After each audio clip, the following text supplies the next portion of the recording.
He was arrested like a criminal, but when the police ran his name, they froze. They had just handcuffed a man who once saved America. Rain poured down hard on the cracked asphalt as flashing red and blue lights sliced through the darkness.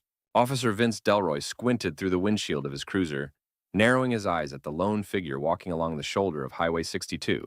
The man wore a long soaked coat, his shoulders hunched, and in one hand he carried a battered suitcase. In the other, a small rusted metal box. Delroy flipped on his siren. The man didn't flinch. He just turned his head slightly, calm as still water. "Step to the side. Hands where I can see them," Delroy barked, already out of the car, his hand on the holster. The man stopped and slowly raised his hands. "A name?" Delroy snapped as he pushed the man to his knees. "Emmerich Holden," the man answered with quiet dignity. His voice was low, tired, no hint of fear. "Don't get smart with me."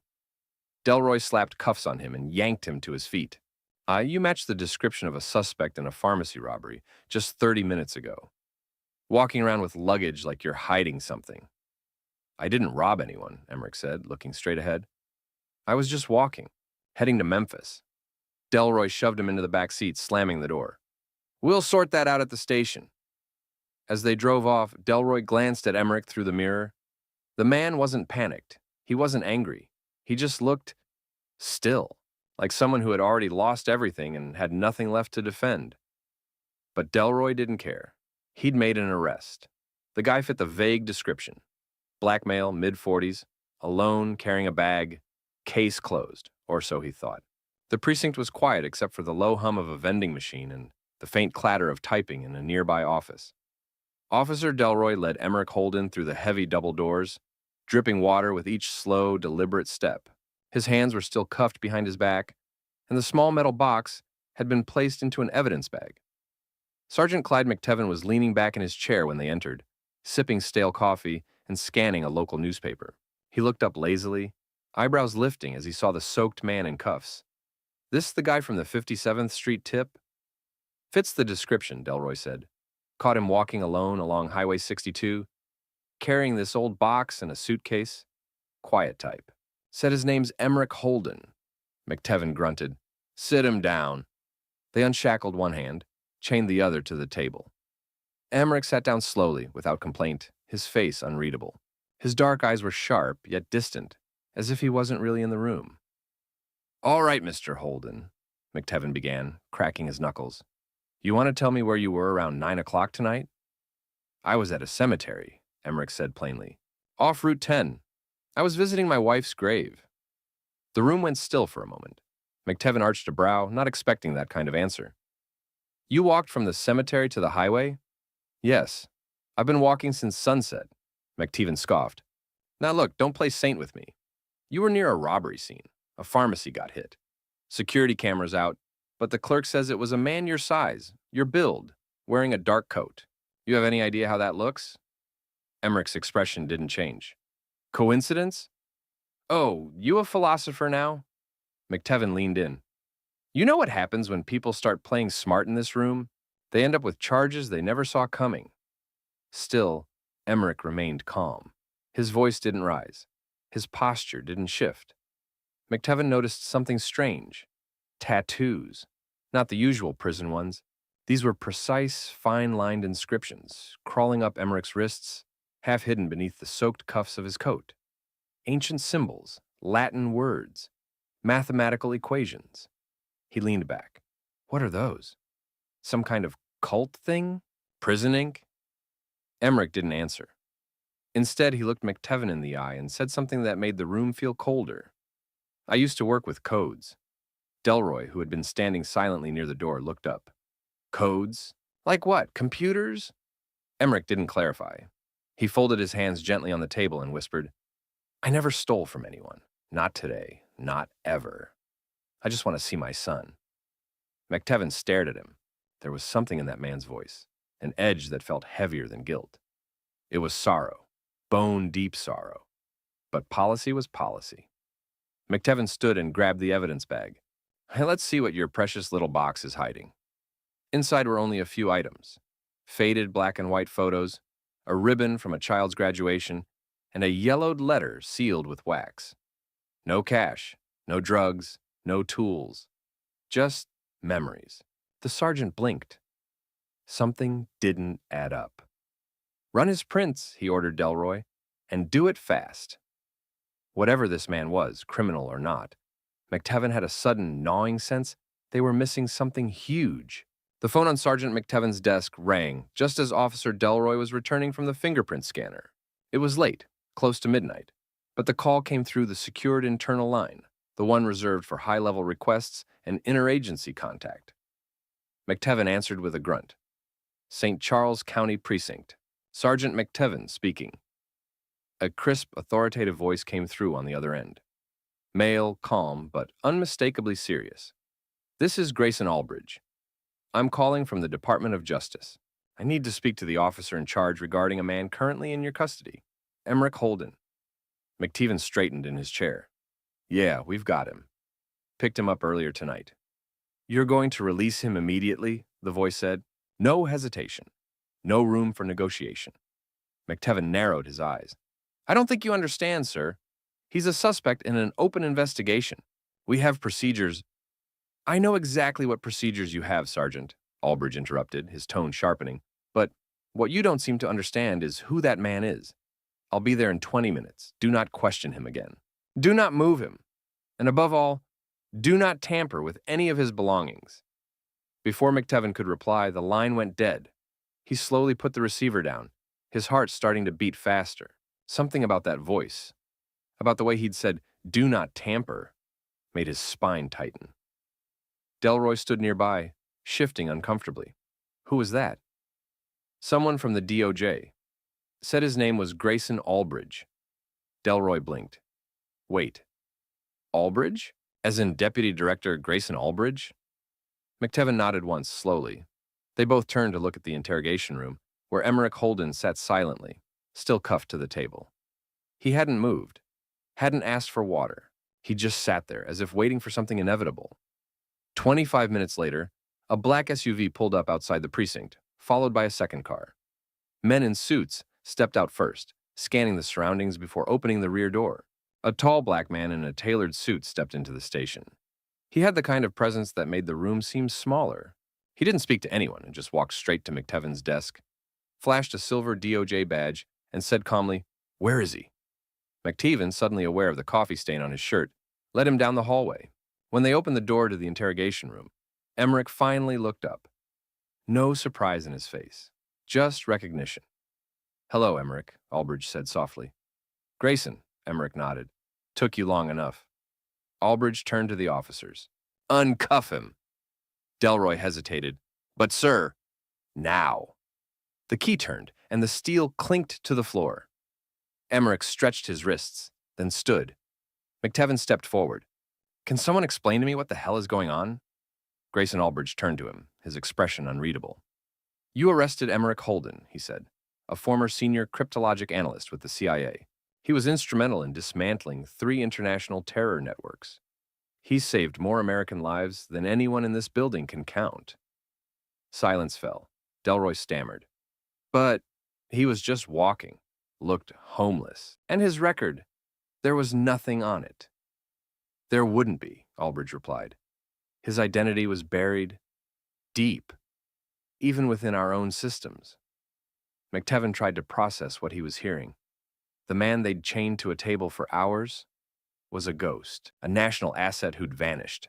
And now he was standing in front of them, thin, wet, worn down, but holding himself with the quiet strength of someone who had survived far more than any of them would ever know. Emmerich looked around the room once, then said calmly, "I didn't come here for trouble. I came to find my son." Emmerich stood in the middle of the station, his wet coat dripping silently onto the white tile floor, as officers stepped back, unsure of what to do. The man they had seen just hours ago as a vagrant now stood revealed as someone far more complex and dangerous in ways they hadn't even imagined. Grayson Albridge glanced at Emmerich, then pulled a folded envelope from his inner coat pocket. Without a word, he handed it to him. "This is the address," Grayson said quietly. "Your son lives in Memphis. That's where he works too. He's done well for himself." Emmerich looked down at the paper. His hand trembled slightly as he unfolded it. The handwriting was neat, printed. The name at the top struck him like a blow to the chest. Tyler M. Holden, Assistant District Attorney, Shelby County. I thought he took his mother's name, Emmerich murmured. He did, but he changed it after law school. Back to yours. Emmerich didn't respond for a long moment. He ran his thumb across the address, almost afraid it would vanish if he blinked. Does he know? He asked softly. No, Grayson replied. We never told him. You said you wanted to disappear. We honored that. He was told you died overseas. In truth, we couldn't risk your location being known, not even to your own blood. I understand, Emmerich said, though the words scraped out like gravel. It was my decision. Grayson paused. You're sure you want to do this alone? I need to. Albridge nodded. Then take my car. I'll send someone to pick it up later. But Emmerich shook his head. I'll walk. I need the time. I've been walking for years, Grayson. Might as well finish it the same way I started. Grayson didn't argue. He just placed a firm hand on Emmerich's shoulder for a moment and then stepped back. Outside, the rain had slowed to a fine mist. Emmerich stepped into the night, the city now quiet around him, his suitcase in one hand and that little rusted box in the other. Every step toward Memphis was weighted with memory. He walked through empty back roads, past shuttered gas stations, old diners, and sleeping towns that held nothing for him anymore. The miles weren't just geography, they were grief and regret, stretched across the South like a scar. At one point, he stopped near a river and opened the metal box. Inside were only a few things: a photograph of his late wife, Amelia, holding their baby boy on a sunlit porch, a folded drawing of a rocket ship with the words, "For Dad," written in shaky crayon, and a single cassette tape labeled in a child's handwriting, "Miss you, Daddy?" Emmerich didn't have a player, but he held the tape against his chest for a long moment, breathing slowly. By the time Memphis rose before him, he had walked nearly 2 full days. His clothes were clean now. He had stopped at a shelter to shower and change. A woman there had given him a donated blazer and shoes that almost fit. He stood in front of the county courthouse, just after sunrise. The building was all sharp lines and polished windows. Lawyers buzzed around in suits and heels, coffee in hand, voices sharp and fast. Emmerich didn't blend in, but he didn't look homeless anymore. He looked like a man with purpose, a man returning. He walked up to the reception desk inside and waited patiently as the woman behind it finished a phone call. Can I help you, sir? She asked. Yes, Emmerich said. I'd like to speak with Assistant District Attorney Tyler M. Holden. She gave him a quick glance, fingers already poised over the keyboard.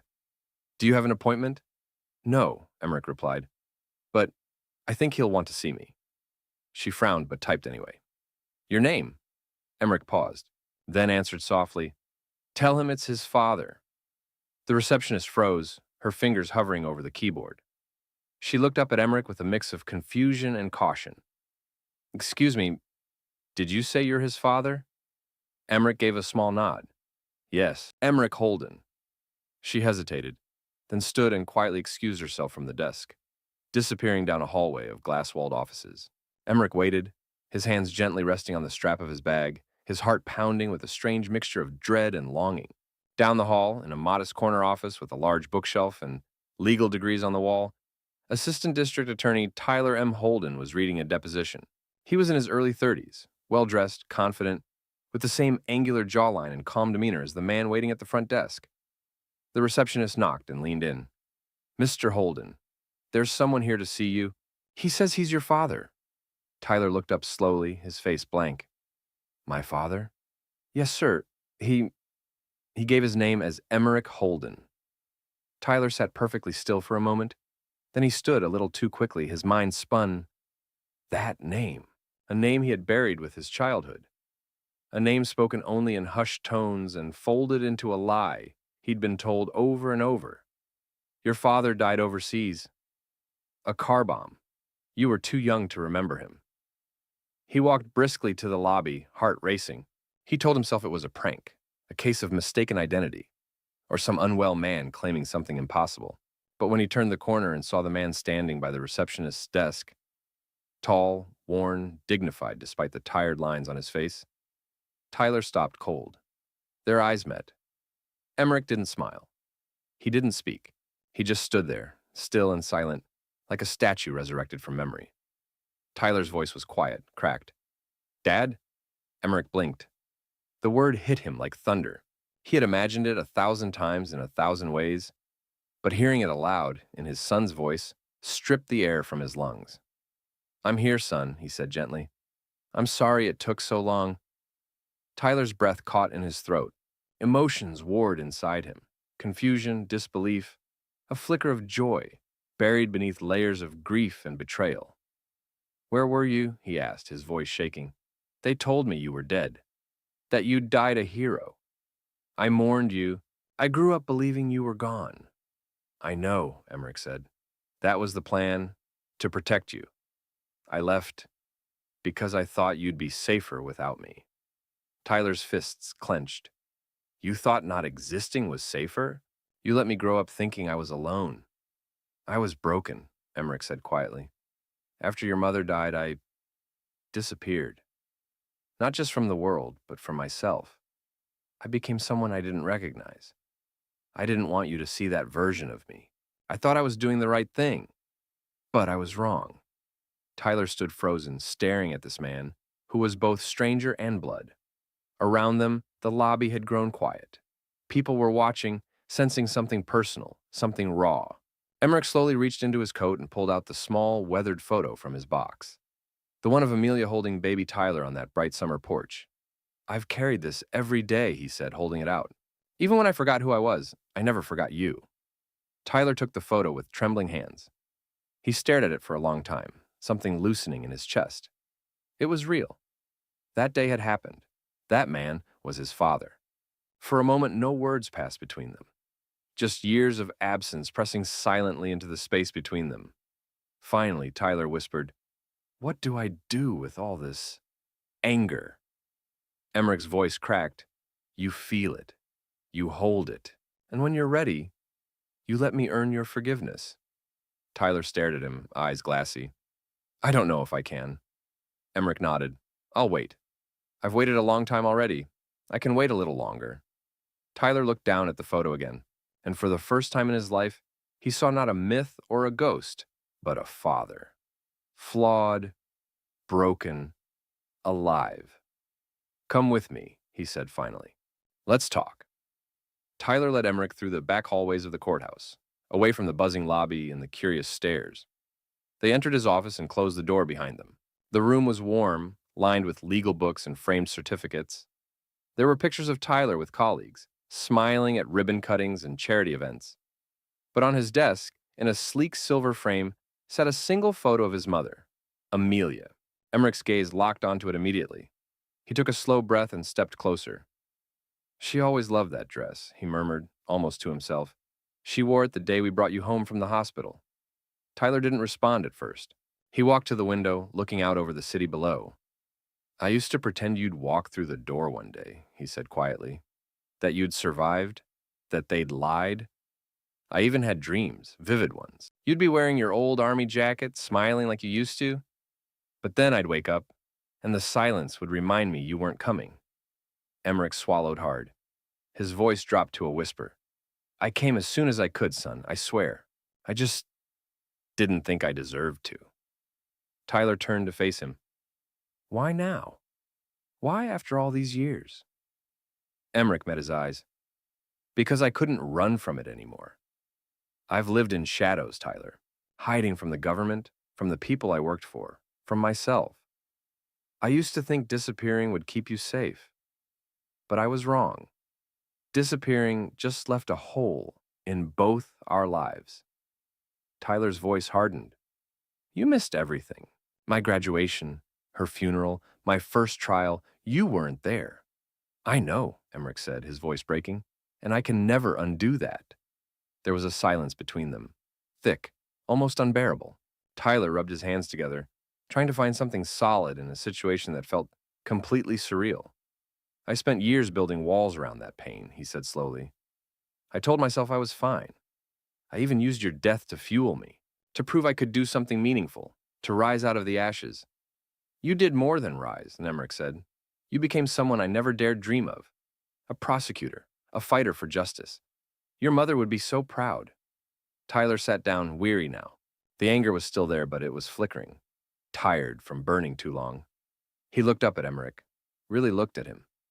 You look older, he said softly. I am, Emmerich replied. Not just in years, in guilt, in silence. Every day I spent without you aged me more than time ever could. A pause. Then Tyler asked, What did you do all those years? Where did you go? Emmerich pulled out the crumpled envelope Grayson had given him. Inside were old credentials, long since declassified. CIA documents, letters signed by cabinet officials, commendations stamped top secret, photos of Emmerich in desert gear, hunched over intercepted codes and satellite feeds, him posing beside agents in foreign countries, him with Grayson Aldridge in a bunker. I wasn't just gone, he said. I was buried, intentionally. My identity was wiped to protect operations. When it ended, I had nothing left. No home, no country. Just a name I hadn't spoken aloud in years. Until now. Tyler flipped through the pages in silence. His hand stopped on a photo of Emmerich holding him as a baby. I don't know what I feel, Tyler admitted. I want to scream at you. I want to ask you 1,000 things. But I also want to understand. Emmerich nodded. Then let's start there. You ask, I answer. No more running. For a long time, Tyler just stared at the photograph, and then he spoke. Do you still have the tape? Emmerich's eyes widened. You remember that? I was 4. I recorded a tape and begged Mom to mail it to you. I said I missed you even though I barely knew who you were. Emmerich reached into his coat, pulled out the weathered cassette from the metal box, and placed it gently on the desk. I never listened to it, he said. I didn't need to. I knew what it meant. Tyler's hand trembled as he touched the cassette, the room heavy with a silence more sacred than sorrow. And for the first time, the wall between them began to crack, not with words or forgiveness, but with memory, with shared blood. With 2 broken timelines finally trying to find one another, word of Emmerich Holden's reappearance spread faster than either of them could have anticipated. By the following morning, quiet inquiries began trickling into the Shelby County Courthouse. Low-level murmurs at first, then official phone calls from Washington. Within 48 hours, reporters were trying to get confirmation of a ghost agent who had supposedly reemerged after being presumed dead for nearly 2 decades. Tyler had tried to keep things quiet, but that proved impossible. Emmerich's name had once been etched deep into the classified corridors of American intelligence, and no resurrection like his stayed silent for long. The Department of Justice, realizing the storm was coming whether they liked it or not, stepped forward to get ahead of it. Grayson Aldridge himself returned to Memphis, this time flanked by federal press officers and security. He met with Tyler in a private conference room inside the courthouse. Damage control? Tyler asked, arms crossed. Grayson smirked faintly. No damage, just truth. Emmerich's return isn't a liability, it's a legacy, and one we can now tell. Emmerich, who sat quietly at the table, shook his head. I don't want to be anyone's story. I'm not here to make headlines. Too late for that, Grayson replied. You vanished for nearly 2 decades, and now you've walked into the heart of the justice system, alive, sane, and more composed than most active agents I know. People are going to want answers. Tyler looked at his father. Do you want this? Emmerich exhaled. I want you to be free of questions about your past, and if that means mine has to be aired, so be it. That week, a controlled statement was issued. Emmerich Holden, a former CIA cryptologic analyst involved in critical post-9/11 intelligence operations, had been placed in deep cover status for national security reasons. After the death of his wife, he chose to live off the grid until voluntarily resurfacing. He is not a suspect in any criminal investigation. The media buzzed. Commentators debated. Some speculated that Emmerich had faked his death. Others called him a hero. But none of them knew the man who now quietly drank black coffee on the back porch of Tyler's modest Memphis home, watching birds flutter in the trees and listening to the distant laughter of 2 children inside. They were Tyler's kids, his grandkids. He hadn't met them yet. Tyler wasn't sure how to introduce the concept of a missing grandfather to a 6- and 8-year-old, but he hadn't forbidden it either. On the 3rd evening, Tyler came outside and sat beside his father. Eleanor wants to meet you, he said. She doesn't understand what a grandfather is. But she said, and I quote, if he's your daddy, I want to give him a picture I made. Emmerich smiled quietly. She sounds like your mother. Tyler looked away. Oh, she's never far from me. I know, Emmerich said. She's never far from me either. There was a pause. You should meet them, Tyler said finally. Come inside. I don't want to frighten them. They're children. They're made to forgive faster than adults. Emmerich hesitated, then stood. He brushed off his coat, ran a hand through his graying beard, and followed his son inside. In the living room, Eleanor stood proudly next to her younger brother Micah, holding a piece of paper covered in crayon lines and the words, "Welcome back." Emmerich knelt down slowly, overcome by the sight. "I made this for you," she said, handing it to him. "Daddy said you were missing." "I was," Emmerich whispered, "but I'm not anymore." Micah looked at him curiously. "Are you the one from the photo in Daddy's drawer?" Emmerich blinked. "And you saw that?" Micah nodded. "You looked younger." Emmerich chuckled. "That's because I was." Tyler stood behind them, watching the scene unfold. For the first time in years, he saw something shift in Emmerich, something release. It wasn't dramatic. It wasn't loud. It was simply a man being allowed to return. That night, they had dinner together. Nothing fancy. Mac and cheese, baked chicken, cornbread. The conversation was light. Mostly the kids talking about school, their friends, what cartoons they liked. Emmerich listened like a man absorbing every detail, as if he had only just realized what life he had nearly lost. And when Eleanor climbed into his lap after dessert and leaned her head against his chest, he closed his eyes. He was home, not in a place, but in the presence of something he never thought he'd feel again. Family. Weeks passed. The headlines faded. The media moved on to fresher scandals and newer mysteries, and Emmerich Holden's story gradually slipped back into silence, just the way he preferred it. He stayed in Memphis, living quietly in the guest room of Tyler's home. It was a simple life, but each morning felt like a gift he hadn't expected to receive. He would wake early and make coffee before the house stirred, sometimes packing the kids' lunches or folding laundry while everyone was still asleep. The man who had once worked in shadowy war rooms and decrypted foreign terror threats now found profound peace in pouring cereal and tying shoelaces. Every day, Emmerich rebuilt a little more of the bridge between himself and his son, not through grand speeches, but through presence. He listened more than he spoke. He never demanded forgiveness. He earned it moment by moment through quiet consistency. One Sunday morning, Tyler stepped onto the porch where Emmerich was sitting with a cup of tea and a worn notebook on his lap. "You writing again?" Tyler asked. Emmerich nodded. "Letters for Eleanor and Micah. For someday, when they're older and want to understand." Tyler sat down beside him, the silence between them easy now, comfortable. "I've been thinking about something," Tyler said. "There's a program being developed by the DOJ, a mentorship initiative. Retired intelligence personnel teaching young prosecutors about field realities, surveillance, behavioral analysis, things like that. I want to recommend you." Emmerich blinked. "Me? Why would they want me?" "Because you lived it. You know things no textbook can explain. You don't need to carry secrets anymore. You can pass down wisdom instead." Emmerich leaned back in his chair. "I spent years avoiding the world. I don't know if I deserve a place in shaping it." Tyler looked at him. "You don't get to choose what you deserve, Dad. You just choose what you do next." That afternoon, Emmerich agreed to attend a DOJ roundtable. He didn't wear a suit. He showed up in a clean shirt and blazer, his old ID badge tucked inside his pocket like a quiet relic. Young prosecutors surrounded him, eager and impatient. And he sat down with them like a man who had just returned from a country none of them had visited yet. His first words stunned the room. "I used to think intelligence work was about outsmarting enemies, but now I believe it's about understanding people, especially the ones we ignore." Over time, Emmerich became something of a quiet legend among the junior legal teams. He didn't lecture. He told stories. Raw, human, sometimes heartbreaking. They learned not just from his tactics, but from his regrets. He returned home that night to Eleanor waiting at the door with a new drawing. This one of their whole family, all holding hands, with a bright sun and a tree labeled Papa's tree. Micah had taped it to the wall. "You have a tree now," Eleanor explained proudly, "because people with trees belong somewhere." Emmerich knelt beside her. "Then I guess I finally belong."